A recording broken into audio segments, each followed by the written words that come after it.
Padre y Dios del cielo, Dios de amor, de infinita bondad y misericordia, en estos momentos me presento delante de ti para pedir tu unción, la de tu Santo Espíritu, Padre, para que tú puedas iluminar mi mente, mis pensamientos, darme tus palabras y que las palabras que yo hable no sean mías, sino las palabras que tú has hablado a mí. Te pido que tú bendigas, Señor, a la persona que está viendo este video, Señor, o que lo va a ver. Te pido que tú también lo bendigas, Señor, y que también le des claridad de mente para recibir tus palabras, Señor, y comprender qué tú nos quieres decir en ellas, Señor. Te pido y te ruego, Padre, que nos dé un corazón receptivo, un corazón que se abra por completo de par en par para recibir todo aquello que tú tengas para nosotros. No somos nada, Señor, por nosotros mismos, pero somos tus hijos. Tú nos has declarado tus hijos. Y en nosotros no hay mérito alguno, pero confiamos, Señor, en tu misericordia y tu amor que tu Hijo amado nos reveló. En su nombre oramos. Amén. Muy bien, hermanos. El tema anterior se llamaba Echando fuera el temor.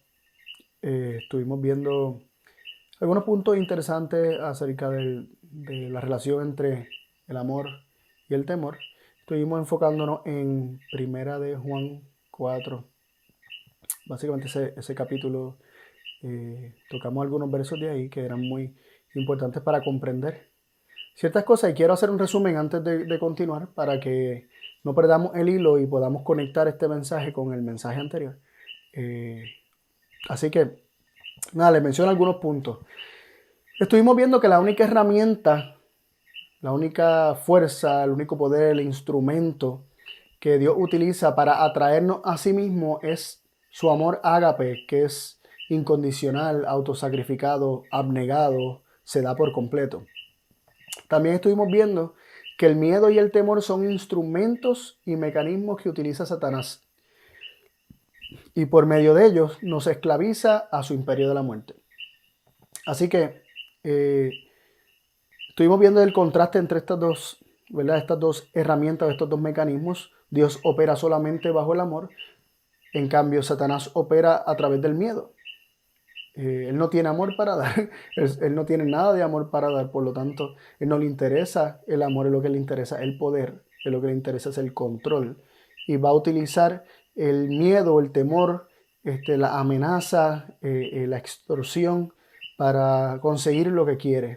La manipulación, la mentira, el asesinato, todo esto proviene de Satanás y es lo que él utiliza para poder dominar sobre nuestras vidas.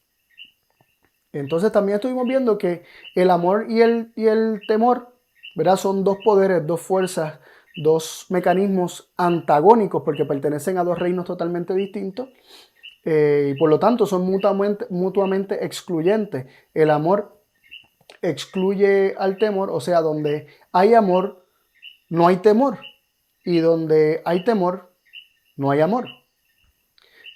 También estuvimos viendo que el temor existe por la ausencia de amor. Vimos que la palabra de Dios dice que el que teme no ha sido perfeccionado en el amor. Por lo tanto, el temor existe por la ausencia o la falta de amor.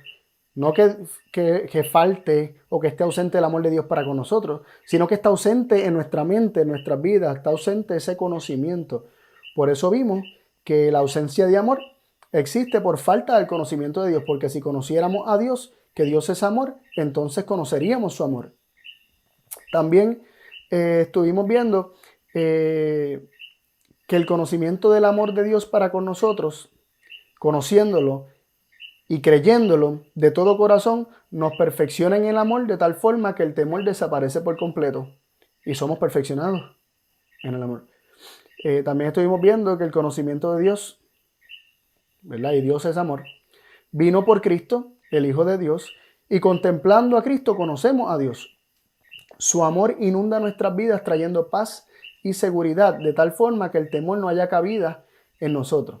Así que es conociendo a Dios a través de Cristo, el unigénito de Dios, aquel que único ha podido revelar o ha revelado perfectamente al Padre. Es la única representación perfecta del carácter de Dios, ha sido Cristo, sin una mancha, sin tacha, o sea, no falló en todo, en todo, en todo.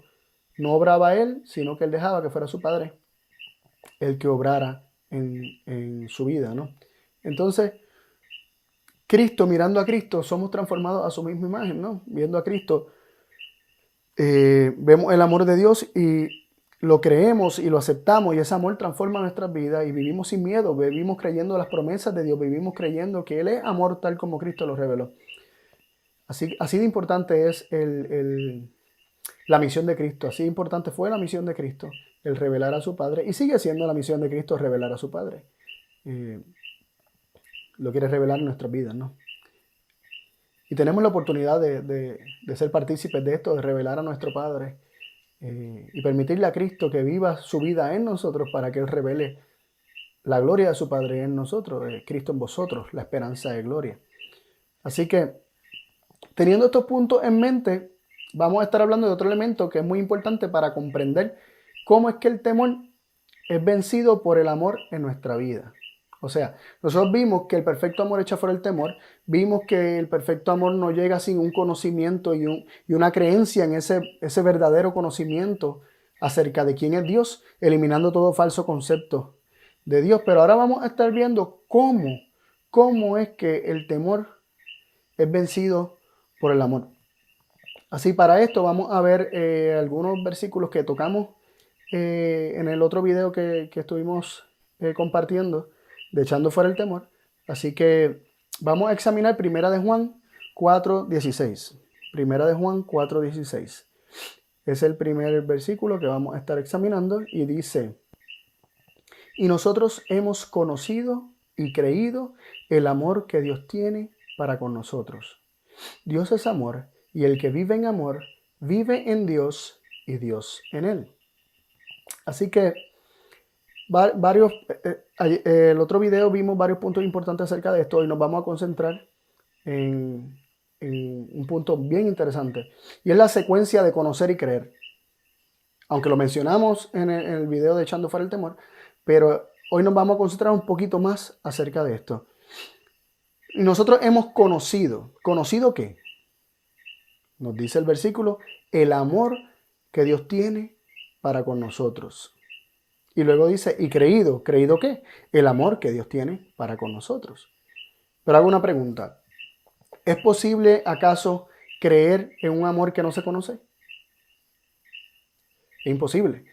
Por lo tanto, queda claro que la secuencia de conocer y creer es fundamental. O sea, primero se conoce, luego se cree. No puede ser de otra forma. Porque no puedes creer en un amor que desconoces. Y si crees en algún amor y el verdadero lo desconoces, realmente estás creyendo en otro amor, no en el verdadero amor que desconoces. Así que el punto que queremos resaltar en estos momentos es la importancia de conocer el amor, o sea, de recibir una revelación del amor de Dios para luego creer. Y aquí presentamos el elemento de la fe. Porque el verbo para creer, ¿verdad? Que dice ahí, hemos conocido y creído. El verbo para creer es pisteuo. Y pisteuo viene de pistis, que se traduce como fe en español. Así que nosotros primero creemos en el amor que Dios tiene para con nosotros. Primero conocemos el amor que Dios tiene para con nosotros y luego creemos en ese amor. Así que la acción de creer, la acción de la fe va a ser secundaria a una comprensión, o más bien va a ser el efecto de una comprensión correcta acerca del amor que Dios tiene para con nosotros. Primero conocemos ese amor que Dios tiene para con nosotros y luego viene la acción de creer. ¿Realmente creemos en ese amor? ¿Creemos en Dios? ¿Creemos que Dios es tal como Cristo lo reveló? Es interesante que estos principios del amor y creer, el amor y la fe, están también en otros lugares en la palabra. Por ejemplo, en Juan 3:16, que es un versículo muy conocido, dice, porque de tal manera amó Dios al mundo que ha dado a su Hijo unigénito para que todo aquel que en Él cree no se pierda, mas tenga vida eterna. Y es interesante que Jesús cuando declaró esta verdad, comenzó diciendo que tanto amó Dios al mundo que dio a su Hijo unigénito, y todo aquel que en Él cree, en ese Hijo unigénito, en la revelación que ese Hijo unigénito dio acerca de Dios, todo aquel que cree en eso, en esa revelación, no se va a perder, sino que va a tener vida eterna. Así que es muy importante entender que primero se manifiesta el amor de Dios, dándonos todo, absolutamente todo, aún su Hijo. Vemos esa manifestación de ese amor en su Hijo y entonces creemos. Es importante seguir esta secuencia de conocer el amor de Dios y luego creer. Primero Dios lo manifiesta, nosotros lo contemplamos, lo conocemos y ejercemos la fe, o se forma la fe al ver tan grande amor en nuestro corazón, ¿verdad?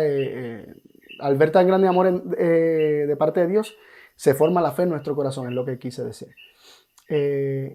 También quiero compartir Gálatas 5:6, y dice así: porque en Cristo Jesús ni la circuncisión vale algo, ni la incircuncisión, sino la fe que obra por amor. Así que nos dice que en Cristo Jesús ni la circuncisión vale algo, ni la incircuncisión, sino lo que vale es la fe que obra por amor. Y muchas veces hemos leído este versículo y tal vez no hemos notado que nos está diciendo que la fe obra a causa del amor. La fe obra a causa del amor. Y es importante que entendamos eso. El amor es el motor que hace que la fe obre. El amor es lo que impulsa a la fe operar, a que se ponga en práctica la fe. La fe que obra por amor o a causa del amor. Teniendo eso en mente, repasemos lo que entonces nos dice Santiago 2:17, que también lo hemos escuchado todos aquellos que, ¿verdad? que de alguna manera hemos estado expuestos a la palabra de Dios por años. Hemos escuchado este versículo que dice: así también la fe, si no tuviere obras, es muerta en sí misma. La fe sin obras es muerta. El versículo anterior nos decía que la fe obra a causa del amor. El amor es la causa y el efecto viene siendo una fe que obra, una fe viva. ¿Y por qué digo una fe viva? Bueno, si la fe sin obras es muerta, entonces la fe que obra a causa del amor es una fe viva. Así que es muy interesante eso, que la verdadera fe, la fe que está viva, es una fe que obra a causa del amor. Y nos hacemos la pregunta: ¿cómo es que el amor ágape produce o engendra fe? Para responder esta pregunta tenemos que mirar al autor y consumador o perfeccionador de la fe, y ese es Cristo Jesús. Así nos lo dice Hebreos 12:2, que nos dice: puesto los ojos en el autor y consumador de la fe, en Jesús, el cual, habiéndole sido propuesto gozo, sufrió la cruz, menospreciando la vergüenza, y sentóse a la diestra del trono de Dios. Así que este versículo nos está diciendo que Jesús es el autor y consumador, algunas versiones dicen perfeccionador de la fe. Dice que tenemos que poner los ojos en Jesús porque Él es el autor y perfeccionador de la fe. Él la originó y Él la perfeccionó. Y no voy a entrar en detalles acerca de este proceso. Voy a dar algunas cositas, pero no me voy a desviar porque eso podría ser un tema aparte por completo. Solamente ver la fe de Jesús. Sin embargo, vamos a ver algunas pinceladas de la fe de Jesús, algunos principios de esa fe de Jesús, para que comprendamos cómo es que la fe de Jesús se originó en Él, porque Él es el autor de la fe. En otras palabras, Él es el primero que creyó, Él es el primero que la ejerció. Él la creó, se creó en Él. Así que vamos a ver Apocalipsis 14:12, un versículo muy conocido, por lo menos para mí, que tengo un trasfondo adventista. Es un versículo y soy adventista del séptimo día, que lo he escuchado desde niño, y dice así: aquí está la paciencia de los santos, aquí están los que guardan los mandamientos de Dios y la fe de Jesús. Así que aquí nos está presentando un punto que muchas veces dentro del trasfondo adventista hemos ignorado, porque se nos utiliza o se nos menciona este versículo para hablar de aquellos que guardan los mandamientos de Dios, y la fe de Jesús casi siempre queda rezagado o echado hacia un lado, ¿verdad? Esa parte de, de la fe de Jesús como que no se le da tanto énfasis. Sin embargo, a la parte de los mandamientos de Dios, los que guardan los mandamientos de Dios, no, esa es la parte que siempre se enfatiza mucho. ¿Y qué acerca de la fe de Jesús? Es interesante que no dice fe en Jesús, dice la fe de Jesús. Jesús tiene una fe, Él tiene fe. No solamente para darla, Él tiene fe, Él vive por fe. Así que vamos a partir de este punto de que Jesús tiene fe, de que la fe es de Jesús. Él es el autor de la fe se originó en Él y Él tiene fe, pues esa fe se originó en Él y Él la ejerce, porque si Él la tiene, Él la ejerce, ¿no? Hebreos 1, vamos a ver ahora Hebreos 1, verso 5, para entender cómo es que Jesús tiene fe, cómo se originó esta fe en Jesús.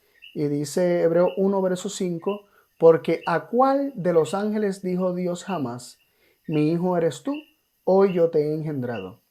Y otra vez, yo seré a él padre y él me será a mí hijo. Esto es una pregunta. ¿A cuál de los ángeles Dios dijo en algún momento, mi hijo eres tú, yo te he engendrado hoy? Y otra vez, yo seré al padre y él me será a mí hijo. Esta pregunta está muy interesante porque está citando de la palabra de Dios, está citando directamente inicialmente del Salmo 2. Y es interesante cómo el Salmo 2, versículos 7 y 8 nos presenta un panorama un poquito más amplio de lo que Pablo está presentando en Hebreos. Nos dice, yo publicaré el decreto, y está hablando Cristo en este momento. Jehová me ha dicho, o sea, Dios el Padre le dice a Cristo su Hijo, mi hijo eres tú, yo te engendré hoy.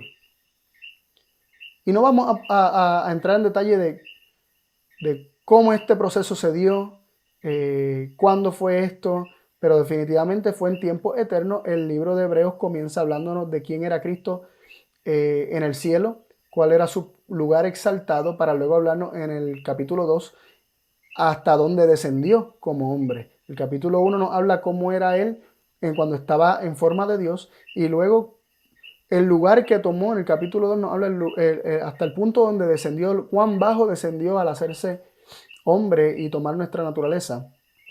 Pero el punto que queremos resaltar es que si en el capítulo 1 está hablando de quién era Cristo antes de su encarnación, aquí no está hablando que, y Pablo específicamente está citando el Salmo 2 diciendo que esto ocurrió en tiempos eternos, en tiempos desconocidos para nosotros en el pasado.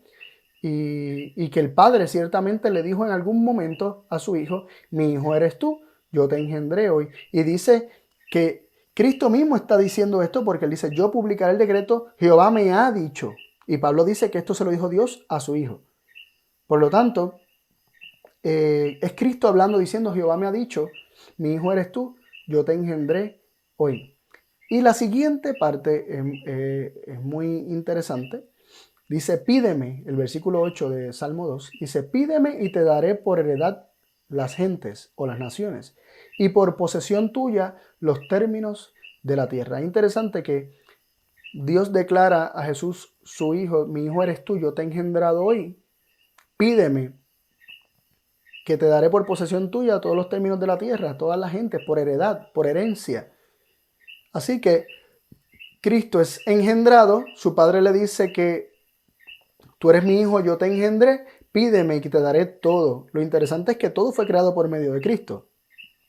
Significa que está la promesa del Padre de que todo cuanto vaya a ser creado va a ser creado por medio de Cristo y para Cristo. Por eso todo va a ser herencia suya, todo va a ser para Él. Todas las naciones, todas las posesiones, todos los términos de la tierra van a pertenecerle al Hijo de Dios.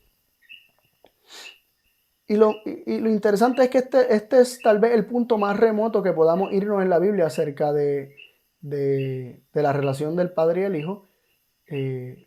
No hay nada que, por lo menos, que podríamos trazar en tiempo, aunque no podemos determinar el tiempo exacto de este evento, pero este es el punto más antiguo en cuanto a una conversación del Padre y el Hijo.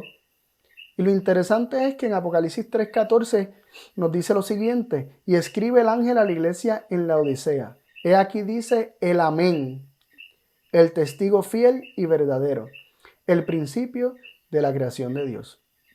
La palabra ahí fiel, cuando dice el testigo fiel, la palabra ahí es pistos, que viene también de pistis, que es de fe. Miren qué interesante ese detalle.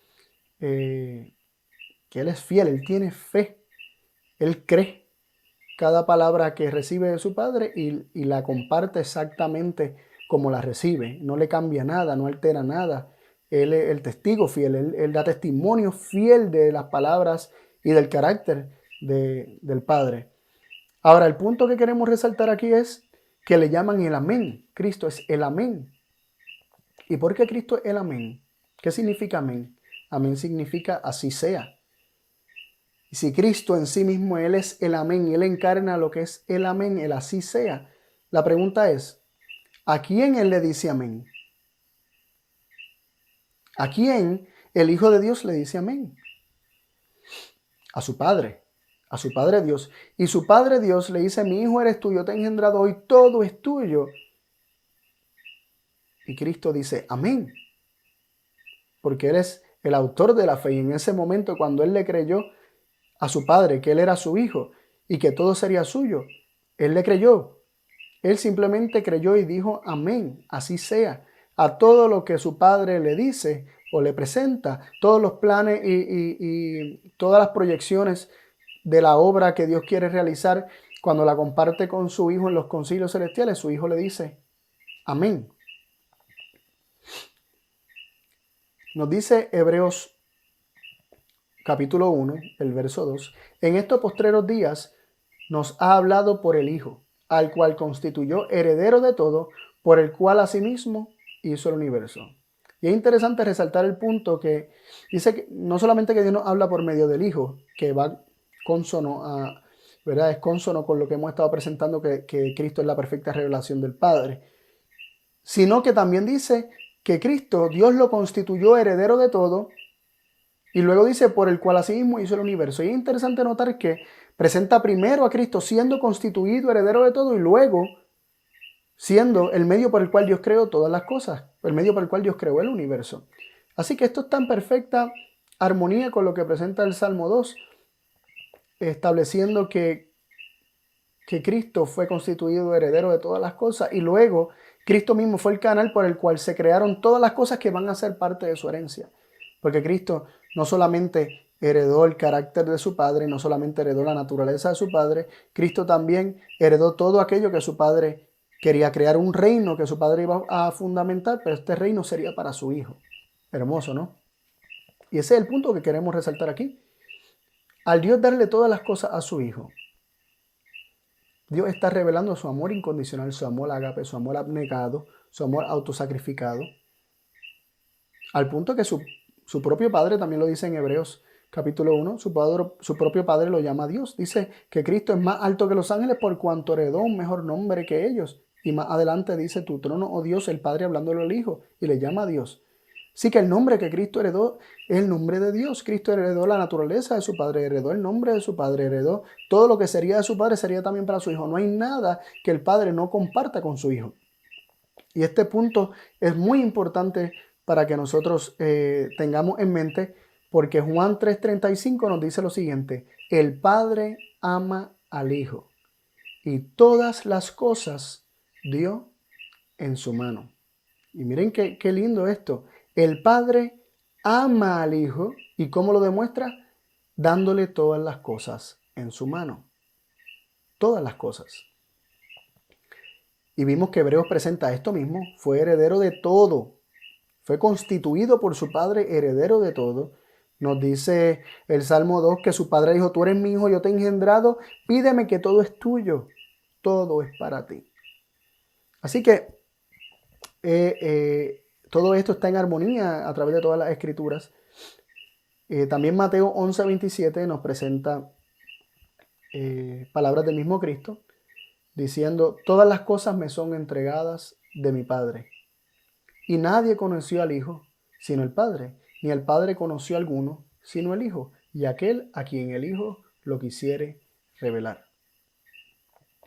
Así que aquí nos presenta muchos puntos interesantes. No solamente nos vamos a concentrar en el punto de que todas las cosas se le fueron entregadas a Cristo por su Padre, y que Cristo es el único que puede realmente dar a revelar o dar a conocer a su Padre. Precisamente porque es el único que conoce ese ágape perfecto, el que el Padre, ¿verdad? En el que él ve que el Padre le entrega todas las cosas.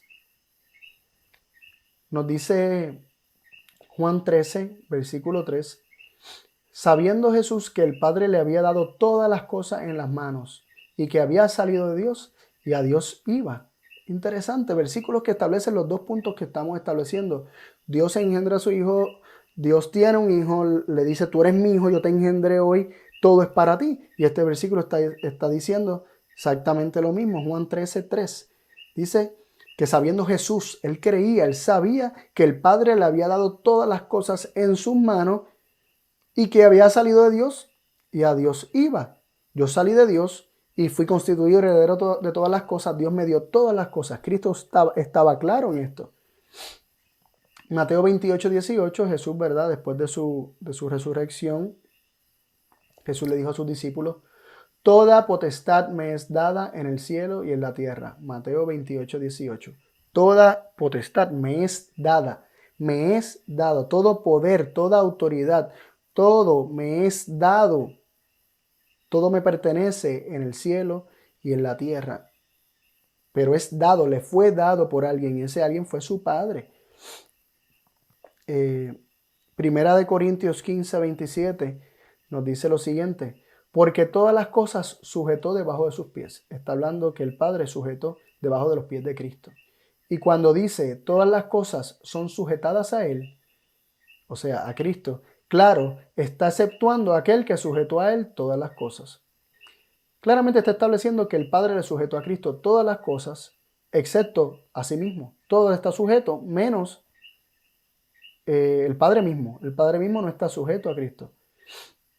Si leyéramos más adelante, termina diciendo que después de que el último enemigo sea destruido, que es la muerte, el Hijo mismo se sujetará al Padre para que Dios sea el todo en todos.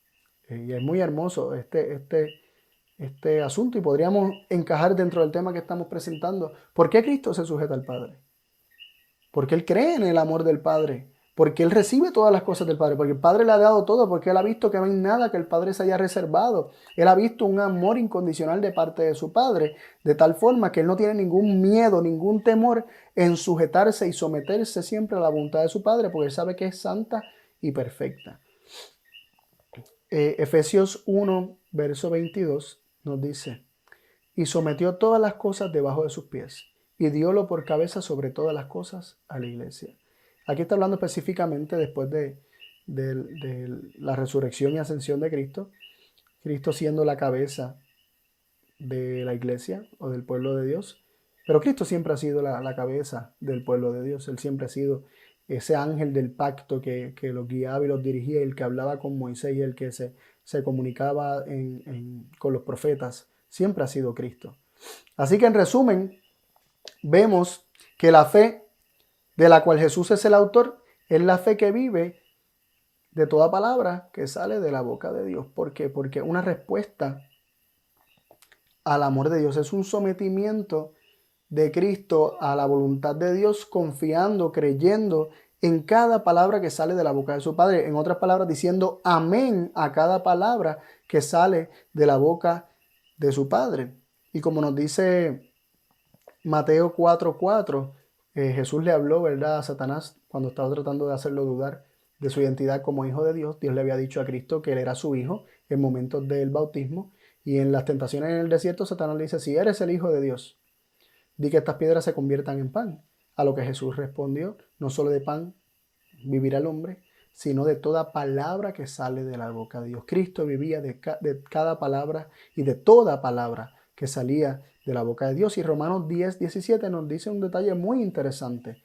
Romanos 10, 17 nos plantea que la fe viene por el oír y el oír de la palabra de Dios. La fe no es algo que tú quieres creer y por repetirlo muchas veces en tu mente y decir que lo crees, eso no es fe, eso es presunción. La fe se apropia de una declaración que Dios ha dicho. La fe cree todo lo que Dios revele. Eso es fe. Todas las demás fe son falsa fe. Digamos que son falsificaciones de la verdadera fe, para que caigamos en un sistema de tratar de hacer a Dios que haga nuestra voluntad en vez de nosotros vivir para hacer la suya. En resumen, pues como dije, la fe de la cual Jesús es el autor es una fe que surgió como respuesta al amor abnegado, incondicional, autosacrificado, un amor en el que el Padre derramó todo lo que Él tenía, todo lo que Él era, todo su ser, y no solamente todo su ser, sino todo su poder, podríamos decir hasta todo lo que podría ser solamente suyo. Él se lo dio todo a su Hijo. Y su Hijo dice amén. Esto es lo que tú deseas, tú me has dado todo, tú eres amor. Pues que así sea, amén. Todo me lo has dado, todo lo recibo, pero todo va a ser tuyo. Así que dejando estos puntos bastante claros, vemos también que Jesús dice que su comida es que haga la voluntad del que le envió, que acabe su obra. Juan 4:34. La comida de Cristo, lo que él dependía, en respuesta, ¿verdad? Bastante, parece casi una respuesta a lo que le pidió Satanás que hiciera en el desierto. Si eres el Hijo de Dios, di que estas piedras se conviertan en pan. Esto podría ser una respuesta, porque él dice, mi comida es que haga la voluntad del que me envió. No solo de pan vivir el hombre, sino de toda palabra que salga de la boca de Dios. Dios no me ha dicho que yo convierta estas piedras en pan, por lo tanto, el yo actuar sin una orden directa de mi Padre y dudando y tratando de probar mi identidad a través de esto, eso no es fe. Eso no es fe. Eso no puede ser alimento para mí. Plantea Cristo. Su alimento es que haga la voluntad del que lo envió. Juan 8:28 nos dice lo siguiente. Díjoles pues Jesús, cuando levantareis al Hijo del Hombre, entonces entenderéis que yo soy y que nada hago de mí mismo, mas como el Padre me enseñó, esto hablo. Así que Jesús no hace nada de sí mismo. Esa es parte de la fe de Jesús. Sino que como el Padre le enseña, eso él habla. Así que él vive de toda palabra que sale de la boca de su Padre. Juan 12:49-50 dice así. Porque yo no he hablado de mí mismo, mas el Padre que me envió, él me dio mandamiento de lo que he de decir y de lo que he de hablar. Y sé que su mandamiento es vida eterna, así que lo que yo hablo, como el Padre me lo ha dicho, así hablo. Por eso es que él es el testigo fiel, porque él no le cambia nada, como él lo recibe, así lo comunica. Él me dio mandamiento de lo que he de decir y de lo que he de hablar. Cristo recibe las palabras de su Padre y las comunica a cada uno de nosotros. Y aquí tenemos ¿verdad? Que resumir un poco y decir, ok, la fe de Jesús, ¿qué es? La fe de Jesús, la única verdadera fe, la fe que han de tener los santos en los últimos días, aquel pueblo que ha de guardar los mandamientos de Dios, ha de tener esta fe de Jesús, y es una fe que vive de toda palabra que sale de la boca de su Padre, es una fe que es el efecto del amor de Dios, es el efecto de un amor que se dio por completo, es un amor incondicional, un amor abnegado, no se reservó nada, lo dio todo. Esa es la fe de Jesús y esa es la fe que han de tener el pueblo de Dios en los últimos días. Y cuando no tenemos esa fe que cree en el amor que Dios tiene para con nosotros, como nos decía 1 Juan 4:16, cuando no tenemos esa fe que cree en el amor que Dios tiene para con nosotros, entonces el temor y el miedo a Dios nos esclaviza. Noten que la fe viene, esta fe de Jesús se desarrolla o surge por el ágape del Padre, por una revelación, una exposición, ¿verdad? Una manifestación de este amor que lo da todo. Entonces surge esta fe en Cristo y cree en el amor de su Padre, cree en la justicia de su Padre, cree en la perfección de carácter de su Padre, en la infalibilidad de su Padre y decide vivir para la gloria de su Padre. Y es bien interesante que tengamos esto bastante claro, Ahora, nosotros volviendo al versículo con el que comenzamos, de 1 Juan 4:16, que nos dice que primero tenemos que conocer ese amor para luego creer en ese amor que Dios tiene para con nosotros, para que entonces nuestro amor sea perfeccionado y el temor pueda desaparecer de nuestra vida. Entonces comprendemos el rol que juega la fe dentro de este proceso. Habíamos visto, ¿verdad?, que el temor surgía por falta de amor, pero entre medio del amor, de la falta de amor y el temor, también está la falta de fe. Porque el amor produce fe, pero el desconocimiento de ese amor va a producir desconfianza, que es lo contrario o lo opuesto, podríamos decir, a la fe. Duda, no puede haber paz cuando hay esta incertidumbre acerca de quién es Dios. Entonces, tenemos que notar la relación entre el temor y la falta de fe. Porque es que la falta de fe es el eslabón que está entre medio de la falta de amor y el que nosotros seamos temerosos y vivamos en miedo y en temor. Miren cómo dice Mateo 8:26. Y él les dice: ¿por qué teméis, hombres de poca fe? Entonces levantándose reprendió a los vientos y a la mar, y fue grande bonanza. En esta ocasión Jesús estaba dormido en el barco y había una gran tempestad y los discípulos estaban asustados y lo despertaron diciéndole: ¿no ves que perecemos?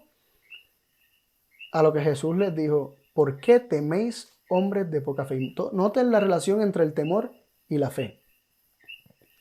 ¿Por qué teméis, hombres de poca fe? Es realmente la falta de fe lo que nos hace tener miedo.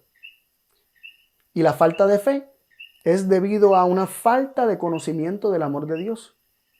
No hemos conocido el amor de Dios. Así que Jesús les dice: ¿por qué teméis, hombres de poca fe? Es porque esa poca fe se manifestaba en miedo, se manifestaba en temor. También en Mateo 14, 30 y 31, ya hablando de una historia similar, ¿verdad? Porque Pedro con los discípulos, ¿verdad? Estaban en medio del mar y se desató también una tempestad. Y en eso viene Jesús caminando sobre las aguas y Pedro le dice a Jesús: si eres el Señor, di que yo vaya sobre las aguas caminando. Y Jesús lo llamó y Pedro comenzó a ir hacia él caminando sobre las aguas. Y de repente Pedro, mirando la tempestad, mirándose alrededor, viendo todos los elementos, quitó su vista del Señor y tuvo miedo. Vamos a ver cómo nos dice el versículo. Mas viendo el viento fuerte, versículo 30 de Mateo 14, mas viendo el viento fuerte, tuvo miedo. Miren qué interesante, tuvo miedo porque quitó su vista de Cristo y la puso en el viento fuerte. Mas viendo el viento fuerte, tuvo miedo y comenzándose a hundir, dio voces diciendo: Señor, sálvame. Y luego Jesús, extendiendo la mano, trabó de él y le dice: oh hombre de poca fe, ¿por qué dudaste? Así que es interesante cómo en ambas situaciones el miedo está vinculado a una falta de fe.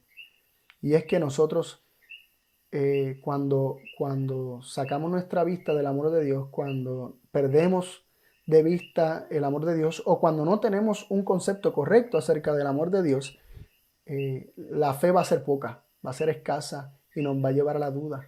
Vamos a dudar y nuestra fe no va a ser la fe de Jesús, porque no vamos a estar confiando plenamente en la bondad y el amor de nuestro Padre Celestial. Así que el temor revela nuestra falta de fe, que eso es uno de los puntos que tenemos que resaltar. El temor revela la falta de fe y por lo tanto revela la falta del conocimiento de amor y por lo tanto revela la falta del conocimiento de Dios. Y esto nos debe confrontar a todos y me confronta a mí. Siempre que tengo miedo, siempre que tengo dudas, siempre que me siento temeroso, me tengo que poner a reflexionar, me tengo que preguntar a mí mismo: ¿qué está pasando? Y siempre la respuesta, por lo menos en mi experiencia, ha sido: no estás contemplando el amor de Dios. Y cuando no contemplas el amor de Dios, cuando no contemplas ese amor revelado a través de Cristo Jesús, de momento comienzas a mirarte a ti mismo, comienzas a mirar a los demás y el temor surge porque realmente en nosotros no hay nada. En nosotros no hay nada. La falta de fe revela una pobre comprensión o aceptación del amor de Dios para con nosotros. Vuelvo y repito esta última declaración que es a manera de resumen, ¿verdad? La falta de fe revela una pobre comprensión o aceptación del amor de Dios para con nosotros. Es decir, cuando no tenemos fe, cuando actuamos sin fe, cuando no actuamos de toda palabra que sale de la boca de Dios, cuando no esperamos que Él nos revele su voluntad, cuando actuamos para ejecutar la nuestra, no estamos confiando, ¿verdad? No estamos teniendo esa fe que confía y cree en el amor y el cuidado de nuestro Padre. Y todo esto se debe a una pobre comprensión del amor de Dios para con nosotros, o que estamos luchando con aceptar que ese amor realmente sea tan bueno como realmente Cristo nos enseñó que es. Porque en teoría lo podemos ver y se suena maravilloso, suena hermoso, pero me cuesta internalizar que ese amor es para mí. Así que ya sea que no lo comprendemos y no hemos llegado a comprender ese amor, y no es que yo lo haya alcanzado, yo creo que todos los días puedo aprender más del amor de Dios, y en la medida que yo aprenda más del amor de Dios, mi fe se va perfeccionando, porque Cristo es el autor de la fe y el perfeccionador de la fe. Y esa fe se va a ir perfeccionando mientras yo conozco cada vez más eh, quién es Dios, su amor, su carácter, según Cristo lo reveló. Y Cristo lo va a revelar tal como Él lo conoce, porque Él es el testigo fiel. Él no va a esconder nada de nosotros, porque Él sabe cuán necesario es para nosotros poder vivir de toda palabra que sale de la boca de Dios, recibir primero esa revelación del amor de Dios. Y en la medida que confiamos y vamos tomando decisiones por fe y dando pasos de fe, cada vez mayores revelaciones de su amor van a irse presentando para fortalecer nuestra fe, y los problemas y las situaciones que se avecinen, poder sobrepasarlas gracias a la confianza plena que vamos a tener en nuestro Padre Celestial. Jesús nos asegura hoy que no tenemos por qué temer. El Padre mismo nos ama y le ha placido darnos el reino. Juan 16:27 nos plantea que el Padre nos ama, y Lucas 12:32 plantea que Él le ha placido darnos el reino. Nosotros somos hijos de Dios, así Dios lo ha declarado. Y nosotros somos coherederos juntamente con Cristo. Cristo fue declarado por Dios, hecho por Dios, constituido por Dios, heredero de todas las cosas, y nosotros hemos sido constituidos por Dios también, coherederos juntamente con Cristo. Todo lo que el Padre le ha dado a Cristo es nuestro. Dios no se ha reservado nada. De hecho, no se reservó ni siquiera a su propio Hijo. Ni siquiera a su propio Hijo. Nos dio todas las cosas. Así nos dice, quiero leer Romanos 8:31 al 39. Yo lo cité indirectamente en el video anterior, pero quiero leerlo porque es hermoso. Romanos 8:31 al 39 nos dice de la siguiente forma: ¿qué pues diremos a esto? Si Dios por nosotros, ¿quién contra nosotros? El que no escatimó ni a su propio Hijo, sino que lo entregó por todos nosotros, ¿cómo no nos dará también con Él todas las cosas? ¿Quién acusará a los escogidos de Dios? Dios es el que justifica. ¿Quién es el que condenará? Cristo es el que murió, y más aún el que también resucitó, el que además está a la diestra de Dios, el que también intercede por nosotros. ¿Quién nos separará del amor de Cristo? ¿Tribulación, o angustia, o persecución, o hambre, o desnudez, o peligro, o espada? Como está escrito: por causa de ti somos muertos todo el tiempo, somos contados como ovejas de matadero. Antes, en todas estas cosas somos más que vencedores por medio de aquel que nos amó. Por lo cual, estoy seguro que ni la muerte ni la vida, ni ángeles, ni principados, ni potestades, ni lo presente, ni lo porvenir, ni lo alto, ni lo profundo, ni ninguna otra criatura nos podrá separar del amor de Dios que es en Cristo Jesús, Señor nuestro. Y tengo que mencionar algunos puntos. Lo primero que nos dice que Dios está por nosotros. Lo segundo que nos dice es que Él no se reservó ni a su propio Hijo, nos lo entregó todo, nos probó su amor ágape totalmente incondicional, lo entregó todo por nosotros, porque de tal manera amó Dios al mundo que dio a su Hijo unigénito. Y luego nos dice, ¿cómo no nos dará juntamente con Él todas las cosas? Nos ha hecho herederos de todo, lo que es de Cristo es nuestro. También nos dice que Dios no nos acusa ni condena. Más bien Él es el que nos justifica y Él puso a Cristo para que sea nuestro abogado defensor, nuestro intercesor. Aquel que nos defienda del acusador, del adversario, aquel que nos defienda de nosotros mismos. Nada nos puede apartar de su amor y mucho menos arrebatarnos de su mano. Y eso nos lo dice Juan 10:29. Cristo nos aseguró que aquellos que están en su mano, aquellos que el Padre le dio, nadie se las puede arrebatar porque el Padre mayor es que todos y nadie las puede arrebatar de las manos del Padre. Qué hermoso. ¿No crees que vale la pena confiar y vivir de toda palabra que sale de la boca de Dios? La verdad de su amor, la verdad que Cristo vino a revelar acerca del amor de Dios, verdaderamente nos hace libres de todo temor. Dios te bendiga. Vamos a orar. Dios del cielo, permítenos aceptar estas verdades hermosas que hemos estudiado. Permítenos creer, ayúdanos, Señor. Ayuda a nuestra incredulidad, ayúdanos a conocer y creer ese amor que tú has tenido para con nosotros. Y que al responder, o podríamos decir, al tú revelar, Padre, tu gran amor, nosotros podamos aceptar ese amor en nuestro corazón y permitir que la fe de Jesús sea formada en nuestro interior, para que podamos vivir de toda palabra que sale de tu boca, para que vivamos como hijos y no como esclavos del miedo. Padre, te pido una bendición especial por todos aquellos que están viendo este tema, esta presentación o este estudio. Te pido que tú los bendigas, que a todos, Señor, tú nos ayudes y nos fortalezcas, que tus ángeles nos asistan, que tu Santo Espíritu trabaje en nuestros corazones, Señor,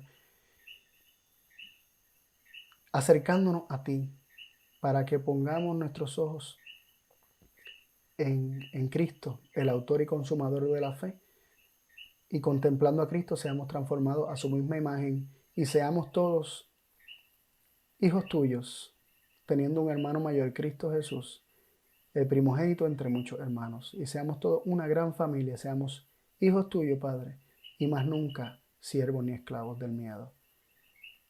Reprende al enemigo que siempre sabemos que anda buscando atemorizarnos. Aléjalo de nuestras vidas, Señor, y que sus artimañas no tengan más poder sobre nosotros, porque estamos mirando tu amor, y mirando tu amor, el temor ha de desaparecer. Gracias por escucharnos siempre, Padre. Gracias, gracias, gracias. Estas cosas las agradecemos y las pedimos en el nombre de Jesús. Amén. Dios los bendiga a todos.